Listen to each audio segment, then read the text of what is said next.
오늘은 십계명 강의 두 번째 시간으로 제1계명 나 외에 다른 신들을 내게 두지 말라는 제목으로 하나님의 말씀을 상고하고자 합니다. 지난 주일에 우리 시대가 어느 시대에 누구에게나 반드시 지켜야 될 절대적 가치가 없는 포스트 모던 시대라고 살펴봤습니다. 그럼에도 불구하고 우리가 3500년 전에 모세를 통해 주신 이 십계명을 다시 붙잡아야 된다는 거죠. 왜 그런가? 그것은 바로 하나님께서 사람을 창조하실 때에 인간은 하나님을 떠나서 멀리 가면 갈수록 행복해지는 것이 아니라 바로 하나님과 올바른 관계, 하나님을 사랑하고 하나님의 뜻에 순종하는 올바른 관계 안에 있을 때에 행복하도록 인간을 그렇게 창조하셨다는 거죠. 그래서 이것이 인간 창조의 원리고 우리 인생의 원리라는 것입니다. 이것을 지키는 자에게는 행복이 주어지고 이것을 지키지 않는 자는 평생을 불행 속에서 살아간다는 것이 바로 하나님의 이 인간 창조의 원리인 것입니다. 그렇기 때문에 하나님의 이 율법은 인간을 하나님께서 자유를 제한하고 인간을 억압하기 위해서 하나님이 율법을 주신 것이 아니라 우리 인간의 방탕이나 방종으로부터 우리 인간을 보호하고 그래서 인간을 행복할 수 있도록 주님께서 주신 것이 이 하나님의 계명이다, 율법이다. 이것에 대한 분명한 신뢰가 있어야 돼요. 분명한 율법에 대한 이 믿음, 이 신뢰. 절대로 하나님께서 우리에게 억압하거나 우리의 자유를 빼앗는 것이 아니라 오히려 우리의 행복을 위해서 이 안전한 장치를 율법을 주셨다. 이런 하나님에 대한 신뢰가 분명히 있어야 됨을 다시 여러분들의 가슴 새기시기를 축원합니다. 그래서 이 십계명을 시작하기 전에 지난 시간에 서문을 살펴봤는데 이 서문에는 율법을 주신 하나님과 율법을 받은 수납자인 이 이스라엘의 관계를 명쾌하게 정리를 하고 있습니다. 그것이 바로 뭐였습니까? 나는 너를 애굽 땅 종되었던 집에서 인도해낸 내 하나님 여호와로라.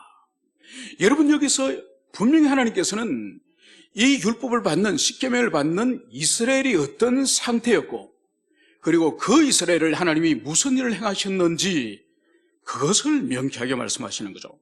먼저 하나님께서는 이스라엘이 이집트의 노예였다, 종이었다, 이것을 말씀하시는 거죠. 우리가 이미 알다시피 그들은 430년 동안 이집트의 노예였고 그래서 강제 노역을 하였고 마지막에는 그들의 자식 가운데 아들이 태어나면 스스로 나일 강물에 던져서 죽여야 되는 그런 비참한 운명 속에 그들이 있었습니다. 바로 이들을 하나님께서 친히 찾아오셔서 하나님이 먼저 움직이시고 먼저 일하셔서 이스라엘 백성들을 그 이집트의 압제 가운데서 구원해 내신 것이 하나님의 그 출애굽의 사역이죠. 그래서 이 서문에는 분명하게 이스라엘의 운명, 영원한 노예로서 벗어날 수 없는 그 사망의 상태, 그러나 그 상태에 있는 이스라엘 하나님이 찾아오셔서 구속하신 구속주임을 그것을 이 서문에서 분명히 제시를 하고 있는 거죠. 그래서 모든 율법, 10가지의 율법을 지킬 수 있는 원동력이 이 서문의 정신, 바로 자신들은 영원한 노예와 사망의 상태에 있었고 그 상태에 있는 그들 향해서 하나님이 찾아오셔서 구속하셨다고 하는 이 사랑과 이 자비, 이것이 그들의 가슴 속에 역사하는 동안은 반드시 그들이 율법을 지킬 수 있는 거예요. 그래서 신약시대 때 우리 그리스도인들도 그리스도 예수께서 우리 한 사람 한 사람 우리를 위해서 당신께서 무슨 일을 행하셨는지, 하늘의 천상이 하나님이시지만은 사람으로 이 땅에 오셔서 마지막에는 온몸이 벌거벗긴 채로 십자가에서 비참하게 피를 흘리고 죽으신 그 죽음이 당신의 죄가 아닌 우리의 죄를 위해서 죽으셨다고 하는 그 인식이 우리들에 있고 그것이 우리의 가슴에 늘 역사할 동안에 하나님의 말씀, 계명을 지키는 것이 어려운 일이 아니에요. 그런데 그것을 잊어버리고 구원의 은총이 그것은 당연한 것이고 나의 권리고 그렇게 될 때는 절대로 우리는 하나님의 자녀다운 삶을 살 수 없다는 것을 우리는 알 수 있습니다. 여러분, 어떤 사람은 이렇게 질문합니다. 목사님, 십계명을 지켜야 구원을 얻습니까?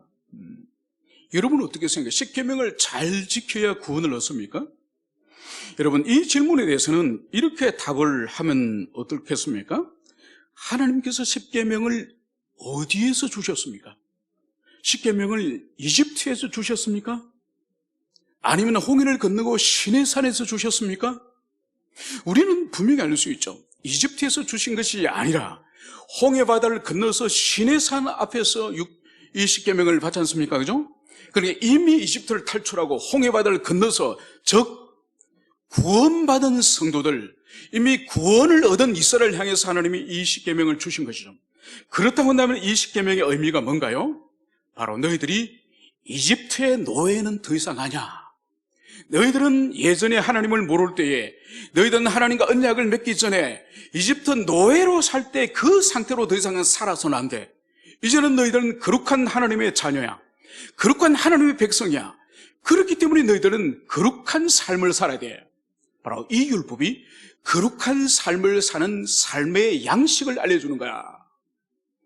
여러분, 그렇기 때문에 십계명은 이미 구원받은 성도들에게 주는 것이고, 그래서 이제는 노예의 삶이 아닌 하나님의 백성의 삶을 살도록 하기 위해서 그 표준을 주신 것이 율법이에요. 그러니까 율법이 얼마나 좋은 것이요. 여러분, 십계명은 두 부분으로 나눠졌습니다. 첫 번째 계명부터 네 번째 계명까지는 우리가 하나님과 어떤 관계를 맺고 어떤 삶을 살아야 될지 하나님과 관계에 관한 계명이죠. 그래서 이것을 대신 계명, 신과 관계되는 대신 계명, 대신 명령 이렇게 불리는 거죠. 그리고 다섯 번째 계명부터 10번째 계명은 우리 성도들끼리, 우리 형제들끼리, 지체들끼리, 우리가 이 세상에서 교우들끼리 어떤 관계를 맺고 세상 사람과 어떤 관계를 맺어야 될지 사람과 사람과의 그런 계명이죠. 그래서 이것은 대인계명, 대인명령, 그렇게 부른 것입니다. 여러분, 이러한 이 십계명을 예수님은 더 압축적으로, 이 10가지 계명을 더 압축적으로 주님께서는 제자들에게 가르치지 않으셨습니까? 그것을 우리 한번 찾아볼까요? 우리가 수요 예배 때마다 항상 우리가 낭독을 합니다만 우리 함께 마태복음 22장 찾아갑시다. 마태복음 22장 37절. 우리 마태복음 22장 37절을 우리 함께 찾도록 하겠습니다. 자, 안주현 형제도 찾으십시오. 22장 37절.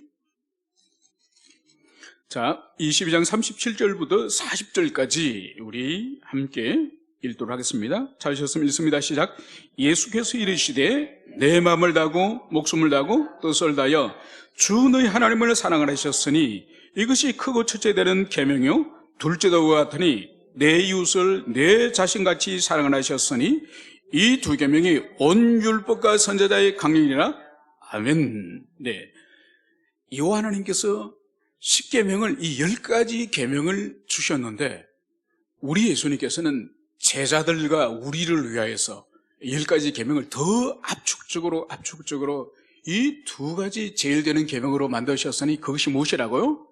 바로 하나님을 사랑하고 둘째도 이와 같으니 내 이웃을 내 몸같이 사랑하라. 즉 이 십계명을 압축하면은 하나님 사랑과 이웃 사랑이라는 것을 우리는 알 수 있습니다.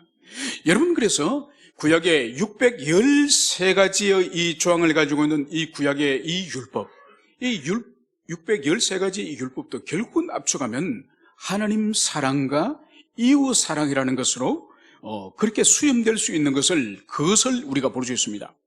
이제 우리는 드디어 첫 번째 계명을 이제 시작하고자 합니다. 오늘 3절에서는 너는 나 외에는 다른 신들을 내게 두지 말라, 이렇게 말씀을 하고 있습니다. 여러분, 그런데 우리가 여기서 이 본문의 이 말씀을 주의 깊게 보면은 오늘 여호와 하나님께서 이 첫 번째 계명, 10가지 계명 가운데서 가장 먼저 지금 전하는 이 첫 번째 계명을 받는 이 율법의 수납자가 하나님께서는 어떻게 말씀하고 있습니까? 너희라고 말씀하고 있습니까? 너는 이라고 말씀하고 있습니까? 너는 이라고 말씀하고 있죠. 여러분, 지금 이 율법을 받는 현장은 어떤 현장이라고 하니까 시내산이 지금 앞에 있고 그 시내산에 연기가 빽빽하고 마치 산에 불이 붙은 것처럼 아주 불 가운데서, 그리고 우리와 번개가 치고 있는 이 가운데서 하늘에서 지금 음성이 지금 들려오는 거예요. 하늘로부터 지금 이 땅 아래서 지금 기다리고 있는 이 이스라엘 백성들, 엄청나게 많은 이 이스라엘 백성들을 향해서 하늘에서 지금 우리 같은 소리로 지금 율법이 지금 선언되는 거예요. 그러니까 얼마나 많은 사람이 공동체적으로 지금 모여있습니까? 그죠? 공동체적으로 모여있고, 공동체적으로 언약을 맺지만은, 오늘 하나님께서 율법을 주시는 것은 너희가 아니라 너는, 이 말씀을 여기서 하고 있습니다. 여러분, 너희가 아니고 너는이라고 말씀하시는 이 의미가 뭘까요? 이것은 바로 뭔가 하니까, 언약을 체결하는 것은 공동체적으로 하나님 앞에 언약을 체결하지만은 이 율법을 지켜야 되는 대상은 한 사람 한 사람 언약의 백성, 한 사람 한 사람의 하나님의 백성, 한 사람 한 사람의 오늘날 우리들임을, 그것을 여기서 보여주고 있습니다. 그래서 한 사람의 지도자 모세가 이제 율법을 지키거나 아론이 지키고 나머지는 그냥 묻어서 가는 것이 아니라 모든 사람이 이 율법 한 계명 한 계명에 스스로 거기에 매이고 스스로 순종해야 될 책임이 있다. 이것을 보여주는 것이 바로 너는, 이렇게 오늘 주님께서 말씀하시는 것을, 그것을 볼 수 있습니다. 여러분, 오늘날에 있어서도 우리 마찬가지입니다. 가끔 이렇게 전도를 하면은 그 사람의 가족관계나 그 사람의 가까운 배우자나 어머님이나 가족들이 예수를 잘 믿는 사람들이 있습니다. 전도를 하다 보면은, 그러면 그 사람들이 이렇게 권면을 하면 뭘 말하는 거니까, 아니, 저희 집은 3대째 예수를 믿어요. 그리고 복음을 전하면 예수를 영접하라 그러면은, 영접하라 그러면 영접을 하든지 영접을 안 하든지 이 두 가지가 양단에 행동할 거지 않습니까? 그러면 그 반응을 하지 않고, 아니, 우리 집안이 3대째 예수 믿는다니까요? 또 어떤 사람은 우리 어머니가 권사님의 권사님, 또 어떤 사람은 내 아내가 우리 집사람이 여전도 회장이라니까요? 그걸 물어봤습니까? 당신 부인이 여전도 회장이든지 남전도 회장인지 그걸 물어봤습니까? 또 당신 어머니 권사인지 서리집사인지 물어봤습니까? 복음을 영접하라고 그러면은 영접을 하든지 영접을 하지 않든지 그것만 반응을 보는, 그것이 정답이에요. 그런데 자기 가정이 3대째 예수를 믿느니, 100년 전에 우리 가정이 예수를 영접했느니, 자기 부인이 여전도 회장이니, 이런 걸 왜 말합니까? 여기에는 뭐가 있는 거죠? 이렇게 내 배우자와 우리 가족과 우리 아버지가 우리 집안이 예수를 잘 믿기 때문에 나는 이미 구원을 받았습니다. 나한테 복음 전하려고 하지 마세요. 이 사람들이 심령 가운데 어떤 것이 있는 거니까, 자기 어머니 치맛자락, 자기 부인 바지자락, 이거 붙들고 천국 갈 수 있다고 생각하는 것이 그 마음에 깔려있다니까요. 그리고 그런 마음을 가지고 있는 사람은, 이런 마음을 가진 사람은 절대로 주님을 인격적으로 만나지 못합니다. 여러분, 이것은 영접뿐만 아니라 죄와 싸우는 거룩한 성화의 삶에서도 마찬가지요. 거룩한 성화의 삶에서도 한 사람 한 사람이 주님을 영접하고 주님 앞에 말씀으로 양육을 받는 것처럼 한 사람 한 사람이 죄와 싸워야 되는 거예요. 자기 욕망과 싸워야 되는 거예요. 그래야지 우리 아버지가 장로님인데, 우리 아버지가 목사님인데, 우리 어머니가 권사님인데, 내 아내가 여전도 회장인데, 여러분 절대로 그것이 그 사람의 영생과 구원을 보장하지 못하는 것이죠. 그래서 오늘 주님께서는 이 율법을 주시면서 제일 먼저 너는, 이 말씀을 하고 있음을, 그것을 여러분들의 가슴에 새기시기를 축원합니다. 그러면서 이제는 주님께서는 나 외에는 다른 신들을 내게 두지 말라. 나 외에는, 여러분 우리 성경에서는 나 외는이라고 번역이 됐지만은 이 히브리어를 자세히 보면은 이 히브리어가 이 알파니아라는 이 히브리어를 쓰고 있는데, 이게 뭔가 하니까 알은 곁에 가까이 있는 뜻이에요. 곁에 가까이. 그리고 파냐는 이게 판님 얼굴을 말하는 거죠. 그러니까 이것은 뭔가 하니까 이 본문을 해석을 하면은 하나님의 얼굴 가까이에, 또 하나님 곁에 다른 신을 두지 말라, 이 말씀에 의미가 있는 것이죠. 그러니까 하나님의 내 면전 앞에, 내 옆에 나와 함께 나란히 두지 말라, 이것을 여기서 주님께서는 말씀하고 있는 것이죠. 여러분, 이것은 마치 이런 것과 같습니다. 하나님과 우리 사이에, 바로 하나님과 우리 사이에, 우리 앞에 하나님이 아닌 다른 것을 중간에 끼워두고 다른 것을 그 하나님 옆에 두면서 하나님도 섬기고 바로 그 하나님이 아닌 것을 섬기는 그것을 오늘 금지하는 것을 여기서 볼 수 있습니다. 여러분, 우리가 결혼하여서 가정을 이루고 배우자가 있지 않습니까? 그러면 배우자가 있으면은 그것은 뭔가 하니까 하나님 앞에서 이 지상의 모든 여성은 이제는 이성의 관심의 대상이 아닌 것이 되는 거예요. 그러니까 우리가 결혼하는 그 순간 이 세상의 모든 여자는 자매님이 되는 거예요. 자매님. 여러분, 자매님이 무슨 의미인지 알겠죠, 그죠? 그리고 여성들에게 마찬가지요. 여성은 결혼하는 그 순간 이 세상에 있는 모든 남자는 형제님이에요. 이성이 아니에요. 형제님. 그런데 만약 여러분, 아내에게는 95%의 마음을 주고 사랑을 하는 거예요. 아내에게는. 그런데 아내 말고 다른 여자가 있어. 아내는 몰라. 그럼 자꾸 마음이 가고 선물도 가끔씩 주고 해. 그런데 그 아내 외에 그 여성에게는 5%밖에 마음을 안 줘. 여러분, 그러면 그 아내를 온전히 사랑하는 겁니까? 온전히 사랑하는 겁니까? 만약 여러분들이 그 아내라고 한다면, 여보, 당신에게는 95%예요, 95%. 그 여자는 5%밖에 겨우 사랑 안 했어. 여러분, 그 사람을 용서할 수 있습니까? 그건 사랑이 아니죠. 여러분, 이스라엘 백성들이 오늘 여기서 이 하나님 곁에 하나님과 나란히 두고 섬기지 말라고 하는 이 말씀 가운데 우리가 해석을 하면은 이스라엘 백성들이 가나안 땅에 들어가서 한 번도 하나님만 온전히 섬긴 적이 있습니까? 아닙니다. 항상 하나님을 섬겼습니다. 그런데 하나님과 함께 다른 것들도 항상 같이 섬긴 거죠. 그래서 이스라엘 백성은 하나님만 온전히 섬긴 적은 없고, 그리고 하나님과 함께 항상 다른 것을 함께 섬겼던 거예요. 그래서 주님께서는 이것을 미리 아시고 바로 나와 함께 나란히 내 옆에 다른 신을 두지 말라, 이 말씀을 여기서 하시는 거죠.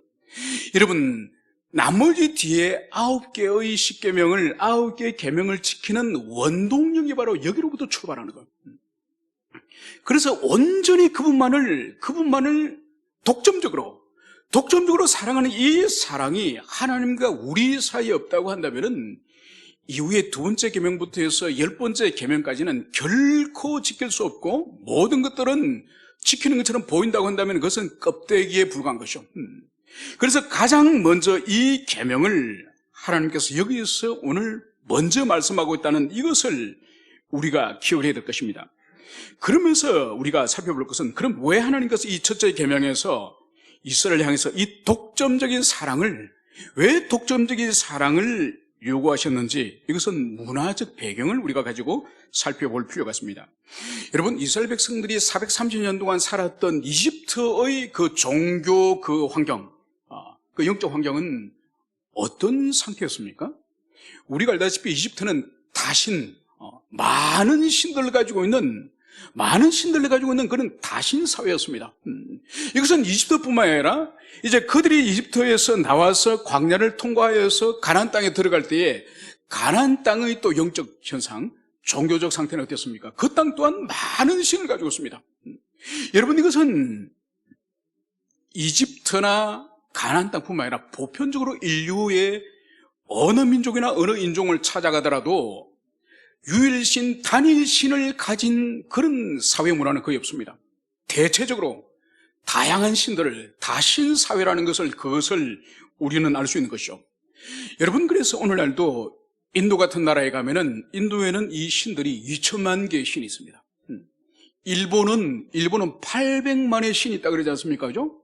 그래서 일본에 가서 선교사님들이 신에 대해서, 하나님에 대해서 이야기를 하면은 도대체 어느 신을 말합니까?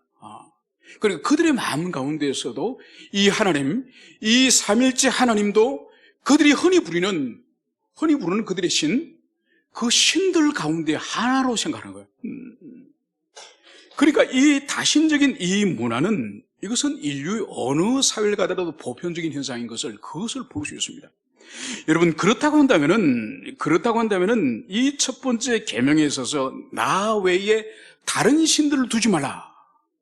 이때 하나님께서 마치 다른 신의 존재, 다른 우상의 존재, 다른 신적 존재에 대해서 하나님이 마치 인정하는 것처럼, 다른 신들을 내게 두지 말라고 하는 것은 하나님과 비견할 만한 다른 신들이 존재하는 것처럼 그런 오해를 살 수가 있습니다. 여러분, 이것을 우리가 살펴볼 필요가 있습니다. 여러분, 이것은 뭔가 하니까 이 많은 신들과 이 종교의 이 정체, 이것은 특별 계시를 모르는, 바로 하나님으로부터 이제 특별 계시를 받지 않은 이 자연인들, 이 세상의 모든 연락에 있는 자연들에게 있어서 그 내면 속에 있는 종교성의 문제, 종교성.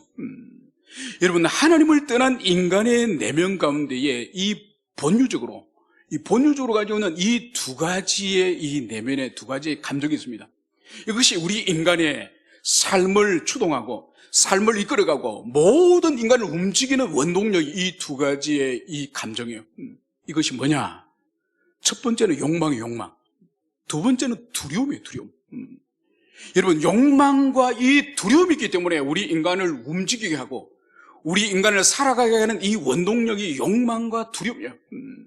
여러분, 그래서 이 세상에 있는 모든 종교의 실체를 벗겨보면은 인간 내면 속에 있는 이 욕망의 문제와 이 두려움의 문제를 해결하기 위해서 이 종교가 만들어졌다는 그것을 볼 수 있는 거예요. 여러분, 그래서 보십시오. 이스라엘 백성들이 이집트에 있을 때에 모세를 통해서 10가지 재앙이 쏟아지지 않았습니까? 그 10가지 재앙 가운데에 대표적으로 나일강, 그리고 그 다음에 개구리, 그 다음에 이 재앙. 여러분, 이 세 가지의 이 본질이 뭔지 아십니까? 이 본질이, 나일강은 이집트의 거대한 그 제국의 모든 백성들을 먹여 살리는 이 비옥한 이 양식을 쏟아내는 이 나일강이 그 땅의 어머니로 생각해요. 어머니시네요. 그래서 그들이 먹고 마시는 모든 풍요가 이 나일강에서 나온다고 생각하는 거예요. 두 번째로 개구리. 여러분, 개구리는 알을 낳으면 한 번에 몇백 개에서 몇천 개씩 낳습니다. 그러니까 이 개구리는 사람의 자손과 짐승의 이 새끼들을 풍성히 많은 다산을 낳도록 하기 위하여 섬기는 신이 이 개구리예요, 개구리.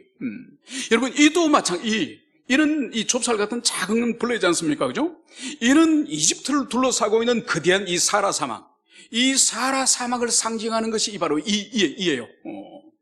그러니까 결국은 제가 말씀드린 이 세 가지는 이집트 살고 있는 사람들이 풍요와 다산과 그들의 보호를 위해서 이러한 이 짐승들과 이 사물들을 이 신으로 숭배하는 거죠. 그러니까 그들 속에는 욕망을 투사하여서 하나님이 지으신 피조물을 욕망을 투사하여서 거기에 형상하고 거기에 인격성을 부여하고 그렇게 그들의 신으로 우상으로 섬기는 거죠. 또 하나의 우리 내면 속에 있는 이 두려움이라고 하는 이 우리의 감정. 여러분, 고대 모든 종교들은 하늘의 벼락이나 태풍이나 바람이나 바다나 파도나 이 거대한 자연 세력들, 자연 힘에 대한 경외심과 이것은 인간의 힘으로서 어쩔 수 없는 그런 인간의 능력을 초월하는 그런 자연의 힘이기 때문에 여기에 두려움을 가지고 인간이 인격성을 부여하고 형상을 부여해가지고 신으로 섬기는 거예요. 그래서 이스라엘 백성들이 가나안 땅에 들어가서 번개와 천둥의 신인 바알, 그리고 아세라, 그리고 그리스에 가서는 제우스를 비롯해서 포세이돈, 이 모든 우상들이 인간의 자연에 대한 두려움을 그게 형상을 부여하고 인격성을 부여하여서 신으로 만들어서 섬기는 거예요. 그래서 지상의 모든 종교를 거슬러 올라가 보면은 인간의 내면에 잠재어 있는 두려움과 욕망을 해소하기 위한 그 두려움을 극복하기 위해서 만들어진 것이 바로 우상 신들이라는 거죠. 여러분, 그렇기 때문에 여기서 오늘 주님께서 나 외에 다른 신을 있게 하지 말라. 다른 신은 실제하지 않는 거예요. 실제하지 않는 거예요. 그러니까 바알이나 제우스라고 하는 그런 신은 실제하지 않는 거예요. 바알과 제우스가 주관한다고 하는 그런 천둥이나 번개나 벼락이나 태풍이나 바람이나 이런 것은 하나님의 창조 질서에 의해서 존재하지만은 그를 관장하는 제우스나 바알이라고 하는 그런 인격적인 신은 존재하지 않는 거예요. 그리고 인간이 사유하여서 만든 것임을 그것을 보여주고 있습니다. 그 증거가 뭐냐? 그것이 바로 출애굽기에 등장하는 10가지 재앙. 10가지 재앙을 통해서 그들이 헛된 것이고 아무것도 아니라는 것을 이집트에서 주님께서 10가지 대표적 이집트의 우상들을 격파하심으로 하나씩 깨뜨리심으로 그들이 여호와 하나님께 전혀 저항할 수 없는, 여호와 하나님과 싸우거나 하나님을 누를 수 없는 무능력한 존재라는 것을 이집트의 10가지 재앙을 통해서 보여주셨고, 두 번째로는 뭐냐? 바로 여호수아를 통해서 가나안 땅에 7년간 전쟁하지 않았습니까? 7년간 전쟁할 때에 가나안 땅의 수많은 민족들이 섬기는 그 우상들, 그 우상들과 섬긴 영적 전쟁의 성격이 또한 가나안 정복 전쟁에 있는 것이죠. 여호와 하나님께서 여호수아와 함께할 때에 어느 우상도, 어느 신들도 여호와 하나님을 격파하거나 여호수아를 꺾지 못했습니다. 그래서 우리는 이 이집트의 10가지 재앙에 관한 이 하나님의 기록된 계시, 그리고 가나안 땅의 정복 전쟁 가운데 기록된 이 승리의 계시, 이것이 바로 일찍이 하나님 외에 모든 다른 우상과 신들은 헛것이다, 그것은 실체가 없는 것이다, 이것을 이미 이 하나님의 말씀에 기록되었음을, 그것을 볼 수 있습니다. 이것은 반복할 필요가 없는 거예요. 이것은 반복할 필요가 없고 우리가 이제는 믿는 거예요. 하나님만이 참된 신이고 그 나머지 이 지상의 모든 존재하는 이 종교들은, 이 신들과 우상들은 헛된 것이다. 왜? 하나님의 말씀에 이미 기록되었기 때문에. 그것이 여러분 가운데 있기를 축원합니다. 이제 우리가 생각할 때는, 그래서 성경에서 1계명에서 이제 다른 신을 함께 섬기는 이 종교 혼합주의를 하나님은 단호하게, 엄격하게 지금 배격하고 있다는 것을, 그것을 볼 수 있습니다. 이것은 전혀 타협의 여지가 없는 거예요. 이거는 타협할 대상이 아닌 거예요, 여러분. 다른 종교들끼리는 타협을 합니다. 그래서 성탄절이 되면은 불교의 성녀가 성당에 가서 메시지를 전하기도 하고, 또 부처님 오신 날에는 이제 신부가 이제 절에 가가지고 어떤 또 메시지를 전하기도 하고, 그래서 두 종교 간에 우리가 화평을 도모하고, 이것이 진정한 종교의 평화가 아닌가, 이렇게 그들은 말하지만은, 여러분, 이것은 타협의 대상이 아니에요. 이거는 가장 중요한, 10계명 가운데서도 첫 번째로 시작하는 가장 중요한, 이것은 화합과 서로 협력을 이루고 평화를 이룰 문제가 아니에요. 여기서 속으면 안 되는 거예요. 세상에서 이것을 평화라 그러고 이것을 자랑하고 개신교를 독선적이라고 비난하지만은, 여러분, 이것은 절대로 우리가 받아들일 수 없는 것이죠. 그리고 오늘날 이 다양한 종교를 가져온 이 사회에서 기독교는 독선적이지만은 마호메트를 믿어도 구원을 얻을 수가 있고, 또 부처를 믿어도 구원을 얻을 수 있고, 또 유교를 열심히 숭상해도 구원을 얻을 수 있다고는 이 종교 다원주의, 여러분, 이것도 얼마나 매력적으로 보입니까? 그죠? 그래서 전쟁이 없고 평화가 없고 평화를 지향하고 화목하게 우리 다양한 종교를 가지고 이 사회에서 지낼 수 있는 비결이 서로 인정하고, 그리고 서로 종교가 다 구원에 이른다, 이렇게 인정하는 것이 얼마나 이성적으로 합리적으로 볼 때는 그것이 좋은, 세상의 평안을 가져오는 좋은 그런 방법이냐, 이런 생각을 하는 것이죠. 여러분, 이 종교 혼합주의나 이 종교 다원주의는 절대로 우리가 받아들일 수 없습니다. 받아들인 순간 1계명을 범하고, 1계명을 범하는 순간 나머지 모든 계명을 범하는 이 게이트가 바로 이 1계명이에요. 그래서 우리는 결코 이것은 타협의 문제가 아니라, 그럼 우리가 어떻게 되느냐, 하나님의 말씀에서 뭘 말씀하고 있는지 그것을 우리가 살펴볼 필요가 있습니다. 요한복음 14장 6절에서는 예수님이 친히 제자들에게 이렇게 말씀하셨습니다. 예수께서 가라사대 내가 길이요 진리요 생명이니 나로 말미암지 않고는 아버지께로 올 자가 없느니라. 여러분, 예수님께서 제자들에게 친히 말씀하셨어요.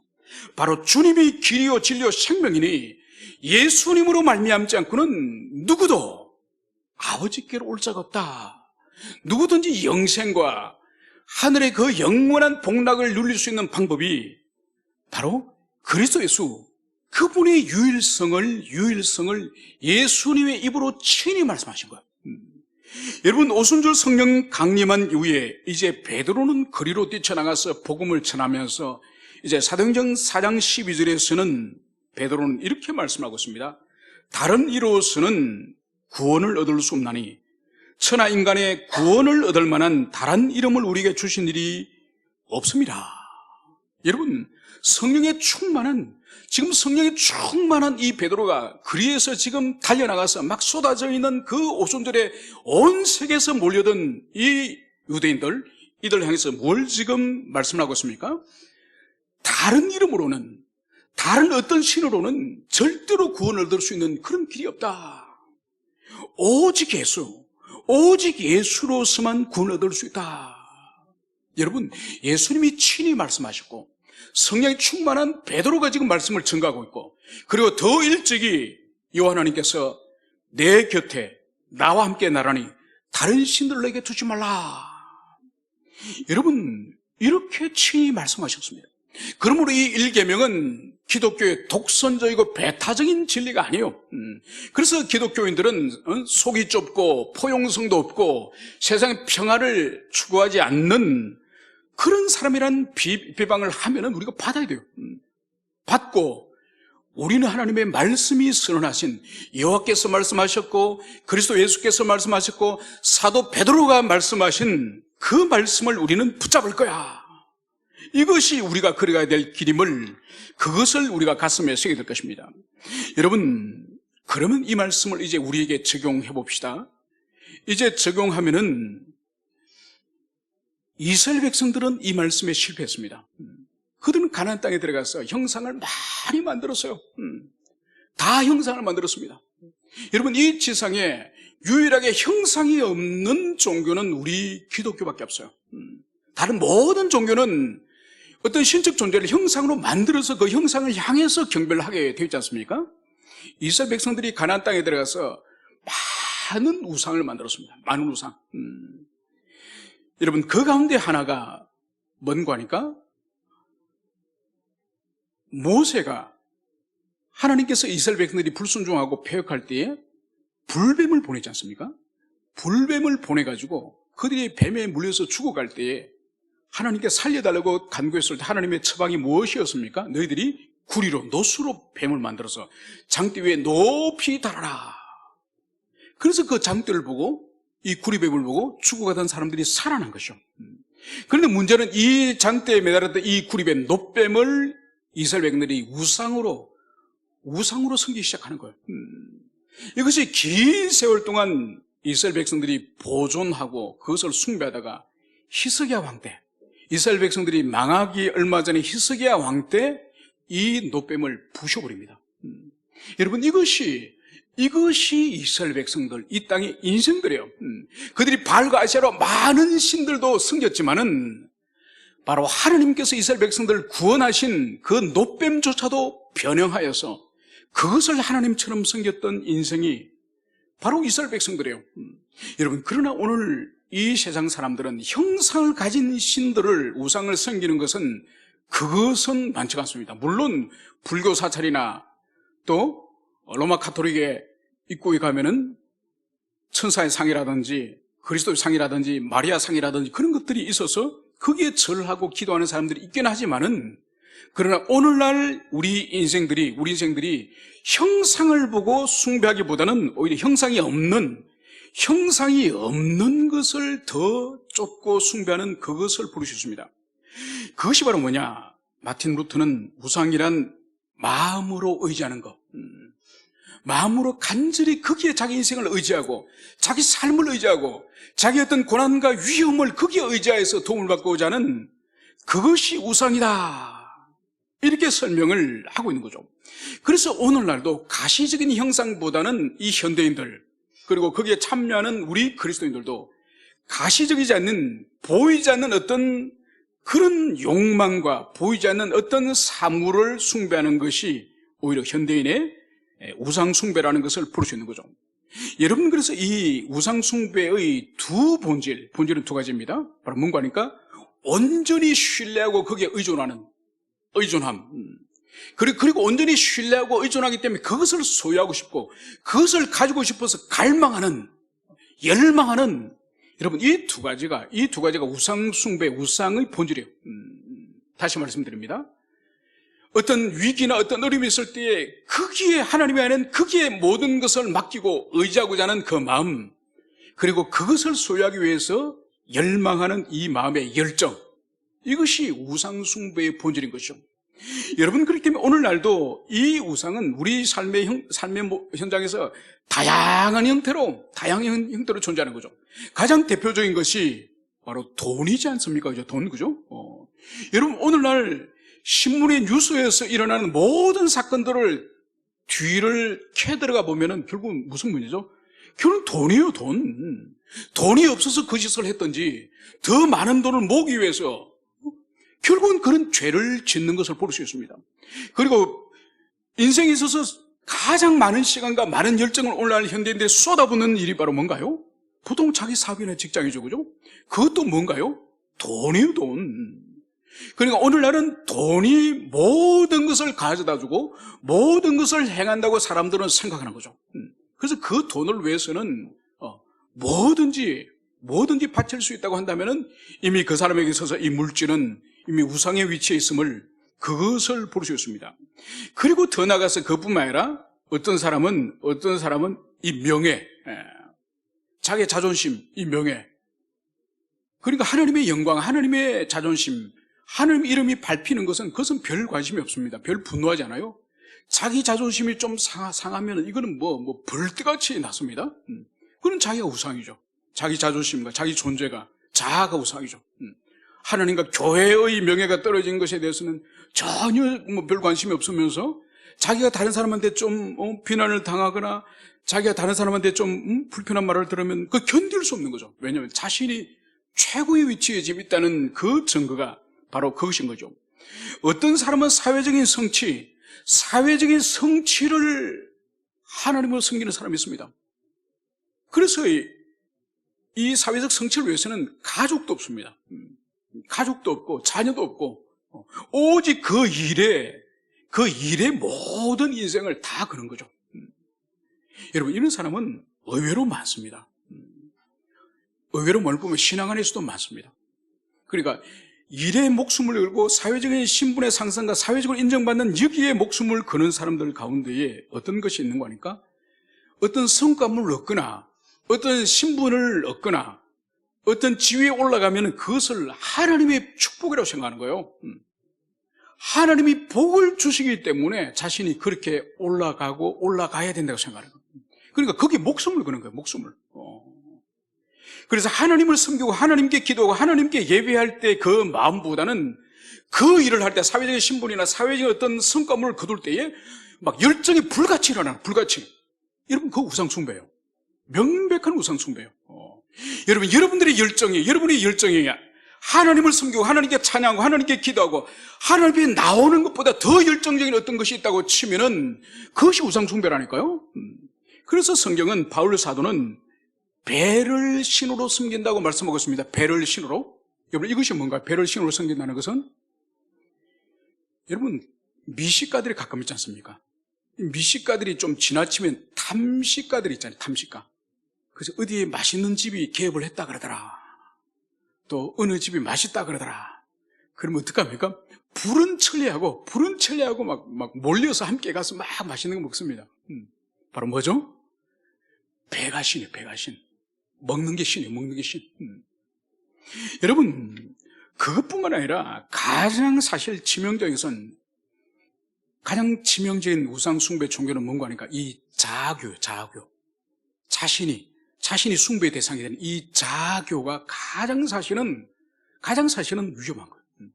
그래서 사실은 하나님을 섬기는 것 외에 모든 다른 종교의 본질은 자아교예요. 자아교. 여러분, 왜 바알과 아세라를 섬깁니까? 왜 우상을 섬기죠? 왜 절에 가서 기도합니까? 왜 구미 대구에 있는 팔공산의 그 높은 꼭대기 그 바위에 올라가서 그 갓바위라고 하는 그 큰 그 돌로 된 부처 그 앞에서 왜 그 여름에 뜨거운 더운 날에 가서 절을 하고 기도를 합니까? 뭐 때문에? 그 부처 잘 되게? 그 우상 잘 되게? 아니요. 결국은 내 잘 되게. 더 잘 되게. 여러분, 우리 자녀들에게 우리가 거짓말하는 것이 뭔지 아십니까? 네 잘되라고 그런다. 저도 집에서 자주 씁니다, 그죠? 막 책망하고 혼내면서 다 니를 위해서 그런 거야. 여러분, 사실 아닙니다.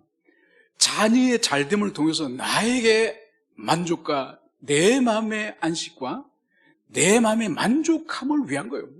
궁극적으로 파고 들어가면 하나님을 섬기는 참된 종교 외에는 모든 것들이 우리 자아를 만족시키고 우리 자아의 행복을 위해서, 심지어 배우자나 자식조차도 잘 되는 것이 그걸 통해서 나의 만족을 위한 것임을, 그것을 볼 수 있는 거예요. 그래서 우리의 삶의 주변을 둘러싸고 있는 우상이 얼마나 많은지 몰라요. 그러니까 내가 하나님께 예배하고, 내가 하나님께 기도하고, 내가 하나님께 찬양하고, 내가 주님 앞에 나오는 것보다 더 열심을 가지고 있는 그 모든 것들이 우상이에요, 우상. 그 절대로 하나님 기뻐하지 않습니다. 그런 삶을 교정하지 않고, 그 삶을 수정하지 않고, 그 삶을 고치지 않으면 그 사람의 영혼과 삶에 복이 없습니다. 우상을 가지고 있는 이상은, 우상을 품고 우상을 섬기고 있는 이상은 절대로 그 사람 하나님의 영적인 복도, 또 육적인 복도, 일반 은총의 복도 절대로 받을 수 없습니다. 우리가 마음과 뜻과 성품을 다하여 온전히 하나님을 사랑하라고 분명히 말씀하지 않습니까? 이런 사랑으로 사랑하는 것이 바로 이 일계명의 목적이요. 일계명의 목적이요. 온 마음을, 그래서 내가 사랑하는 어떤 대상, 어떤 가족이나 자녀하고 비교할 수 없이 그 하나님을 온 마음을 다하여 사랑하는 그것이 바로 내 앞에 다른 신들을 두지 말라, 이 주님의 뜻인 것을 여러분들이 가슴에 새기시면서 실천하는, 순종하는, 그래서 하나님이 여러분의 내면의 모든 것이 될 수 있도록, 첫 번째가 아닌 모든 것이 될 수 있는 여러분이 되시기를 축원합니다. 함께 기도하시겠습니다.